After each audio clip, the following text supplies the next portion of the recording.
Bonjour et bienvenue sur ma chaîne YouTube dédiée au scrap et à la carterie. Alors aujourd'hui c'est le grand jour, je vais vous montrer comment j'utilise la cinch. Je vais essayer de ne pas oublier de vous montrer quelques petites astuces. Moi j'ai le modèle ID Swap. Alors ce modèle fait des perforations carrées. Il y a l'autre cinch en fait de base qui est beaucoup plus connue, qui fait des perforations rondes. Elle peut être aussi utile si vous voulez par exemple faire des perforations pour un classeur. Moi la mienne elle est vraiment plutôt orientée carnet, voilà. Et puis bon, j'avais envie de quelque chose qui sorte un petit peu de l'ordinaire, donc voilà, j'ai choisi celle avec les perforations carrées. Alors, je vais vous la présenter, même si vous l'avez peut-être déjà vue sur d'autres vidéos. Alors, voyons voir ça. Je vais la tourner sur le côté. Alors déjà, vous avez ça ici pour retenir le levier, pour éviter que ça prenne plus de place que ça en a déjà. Voilà. Sur le côté, donc, vous avez une cheville. Voilà, et ça permet, je vais vous montrer tout à l'heure, de rentrer dans le trou et de bien maintenir le papier dans l'alignement. Alors ici aussi ce sont les chevilles, mais ce sont celles qui servent à perforer. Ce sont celles qui ont les poinçons au bout qui vont vous permettre d'avoir de si jolies perforations. Lorsque vous tirez dessus, ça bloque le poinçon et donc vous n'avez pas de perforation. C'est pour ça que c'est intéressant. Par exemple, si vous vouliez par exemple faire des perforations pour un classeur, vous retirez quasiment vous tirez sur toutes les chevilles et vous en laissez les deux qui conviennent à l'écartement de votre classeur, et vous pouvez aussi l'utiliser pour ça. Ah, j'allais oublier. Ici, vous avez une petite réglette. J'avoue que j'ai pas encore trouvé à quoi ça servait vraiment. Par contre, là, la butée, c'est vraiment indispensable. Sur le côté, vous allez avoir donc tout ce qui va permettre de maintenir votre spirale pour pouvoir bien la mettre, pour pouvoir bien mettre dedans toutes vos pages. Derrière, vous avez donc un petit tiroir qui permet de recueillir donc toutes les perforations qui ont été faites, les petits confettis. Et là, ici, ça permet de régler la taille de votre spirale. Donc plus elle est fine et plus il faut aller par là. Il faut appuyer en même temps que on tourne. Voilà.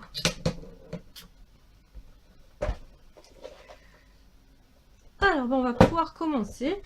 Moi je vais vous montrer ce qui est un peu astucieux, enfin j'espère. Voilà, j'ai trois intercalaires que j'ai récupérés, un peu de, comment dire, de ce que j'ai un peu raté aussi, faut dire. Moi j'aime bien en fait que ça soit centré, qu'on ait à peu près le même écartement de chaque côté en fait, les rebords, que mes spirales soient bien centrées par rapport à mon carnet, sur mon carnet. Donc tout de suite je marque voilà le milieu de la page, et là en fait ça va me servir pour commencer.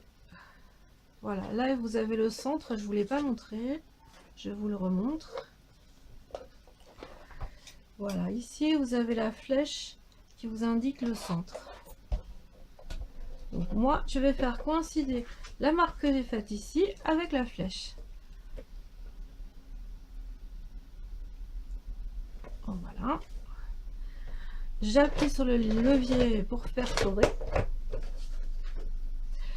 J'ai une perforation. Alors il m'en manque deux ici, il m'en manque deux ici, parce que ici vous avez 12 perforations uniquement. Si je veux mettre donc faire un carnet qui soit quand même assez comment dire, assez solide, surtout si vous utilisez des couvertures qui vont être en plastifié par exemple, donc il vaut mieux que ça tienne bien. Après, quand c'est cartonné, c'est vrai qu'il y a une rigidité qui permet en fait de bien maintenir l'ensemble.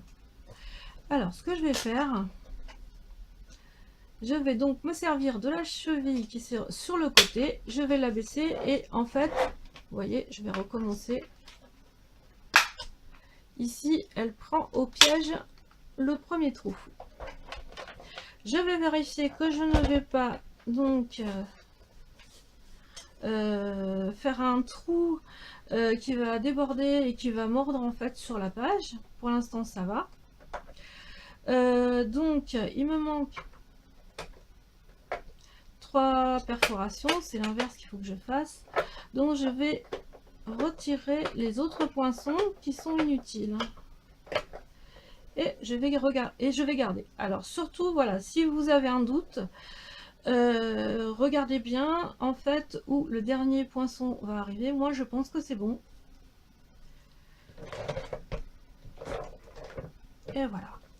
Alors, ce qui est important, c'est de bien laisser la butée. Ça va vous éviter du travail supplémentaire. Maintenant, voilà, vous avez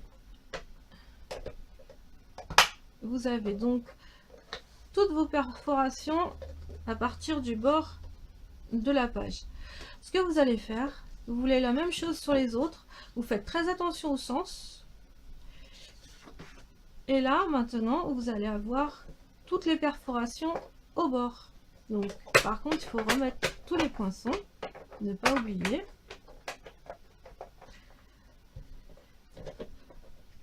Alors, on pousse bien, parce que c'est vrai que si on pousse pas très bien, parfois les perforations vont de travers, donc vous avez bousillé vous avez abîmé votre page. Vous pouvez en refaire une autre. Voilà, déjà, vous voyez, c'est bon.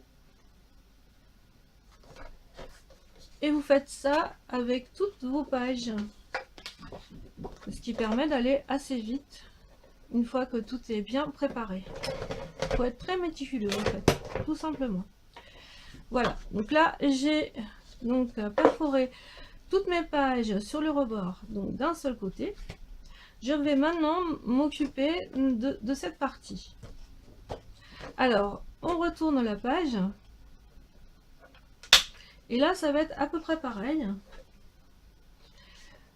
Vous allez donc retirer les pinceaux. C'est pas la peine que ça repasse une fois supplémentaire. Là, vous vérifiez que c'est bien au bord et qu'il n'y a rien qui dépasse. Donc, j'ai mis 3. Je pense que normalement, 4, ça devrait être ça. Vous vérifiez bien que ça soit bien contre le fond. Et voilà, là, cette fois-ci, vous avez toutes vos perforations.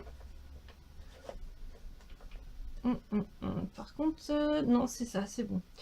Vous avez bien réglé la butée, vous laissez ici. Et ce que vous allez faire, vous allez passer toutes vos pages et normalement, alors moi il va m'en manquer, hein, et normalement tout est aligné, parfait. Voilà, et là vous recommencez, vous prenez le dos de la feuille.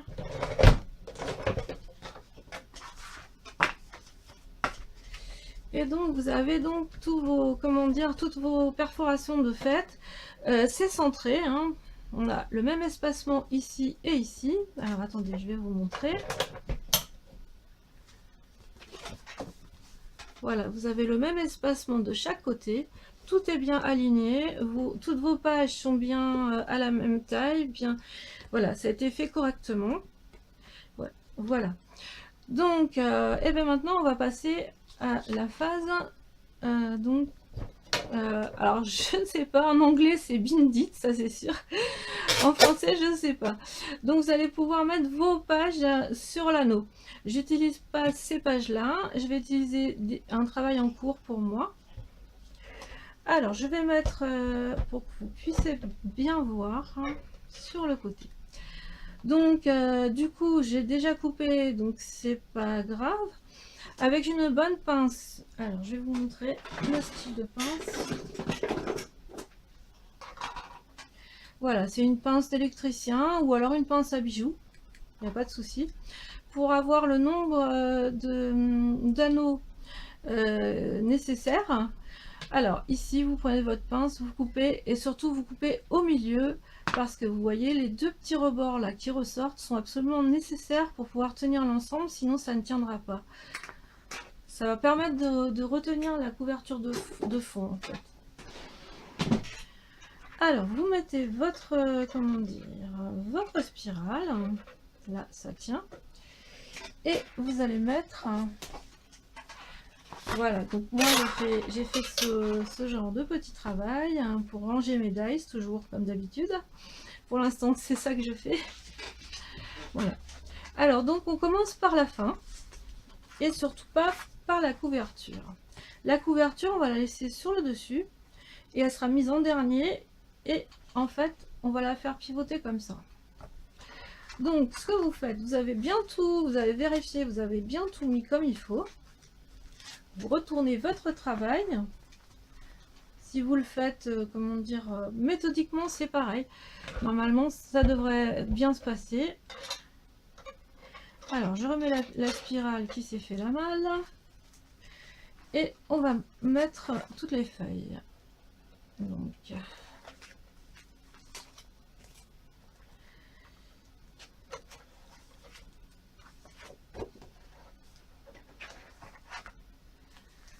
Alors encore une fois, j'ai comment dire, j'ai décoré mes pochettes avec le papier qui m'a servi pour les intercalaires.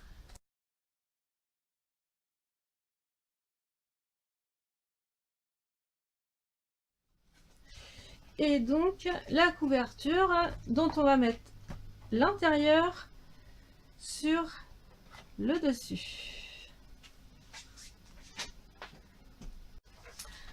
Voilà, donc on enlève délicatement l'anneau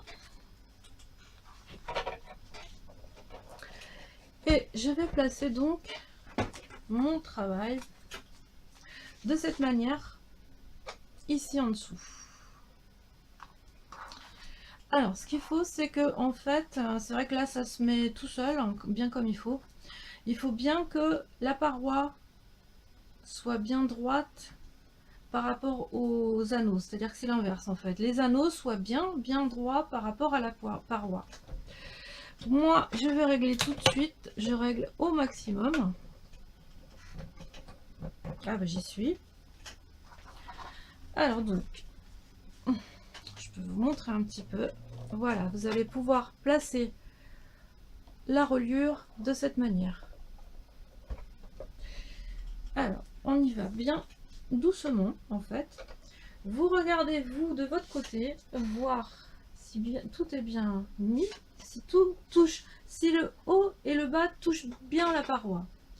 Ensuite vous poussez de manière lente et voilà. Voilà, c'est fait. Moi je repasse une seconde fois parce qu'en fait de ce côté là c'est pas terrible,